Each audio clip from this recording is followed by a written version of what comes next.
প্রিয় দর্শক বন্ধুরা, এই মুহূর্তের জন্য আপার প্রাইমারি থেকে গুরুত্বপূর্ণ খবর আপডেট, যেখানে পার্শ্ব শিক্ষকদের একটি মামলার ক্ষেত্রে সপ্তাহান্তে উঠে এলো অবশ্যই কিন্তু প্রমাণ সহ সংবাদ। অবশ্যই এই ভিডিওর মধ্যে সবটাই তুলে ধরবার জন্য চেষ্টা করছি। ভিডিওটিকে একদম শেষ পর্যন্ত দেখবেন, কোনোভাবে স্কিপ করবেন না। চ্যানেলটিকে এখনই সাবস্ক্রাইব করে নিয়ে সঙ্গে থাকবেন জরুরি আপডেটগুলি পাওয়ার জন্য। তো চলুন কথাবার্তা না বাড়িয়ে আমরা মূল টপিকেই ফোকাস করি। আমরা চলে যাচ্ছি সরাসরি কোর্টের সাইটে এবং সেখান থেকে যাবতীয় বিষয় দেখে নেব। বন্ধুরা, চলে এসেছি মহামান্য কলকাতা হাইকোর্টের অ্যাপিলিয়েটেড সাইটে এবং সেখান থেকে দেখতে পাচ্ছেন মহামান্য কলকাতা হাইকোর্টের সিঙ্গেল বেঞ্চে অনারেবল জাস্টিস সম্মানীয় বিচারপতি রাই চট্টোপাধ্যায় মহাশয়ের এজলাসে অত্যন্ত গুরুত্বপূর্ণ একটি মামলার অবস্থান।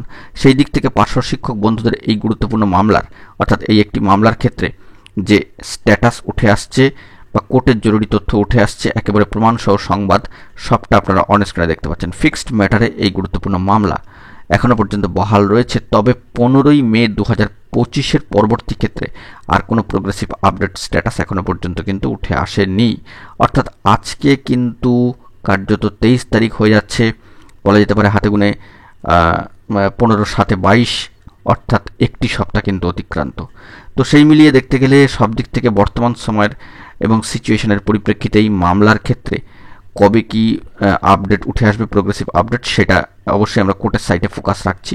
জরুরি তথ্য পেলে সবটাই কিন্তু প্রোভাইড করবো। আপাতত কোর্টের সাইট থেকে দেখা যাচ্ছে যে 15ই মে 2025-এর পরবর্তী ক্ষেত্রে ফিক্সড ম্যাটারে এই গুরুত্বপূর্ণ মামলা সিঙ্গেল বেঞ্চ অনারেবল জাস্টিস রাই চট্টোপাধ্যায় মহাশয়ের এজলাসে এই গুরুত্বপূর্ণ মামলা রয়েছে। তবে 15ই মে 2025-এর পরবর্তী ক্ষেত্রে আর কোনো আপডেট কিন্তু উঠে আসেনি। কোনো প্রোগ্রেসিভ আপডেট স্ট্যাটাস পরবর্তী ক্ষেত্রে এই মামলায় উঠে এলে সবটা কিন্তু তুলে ধরবো।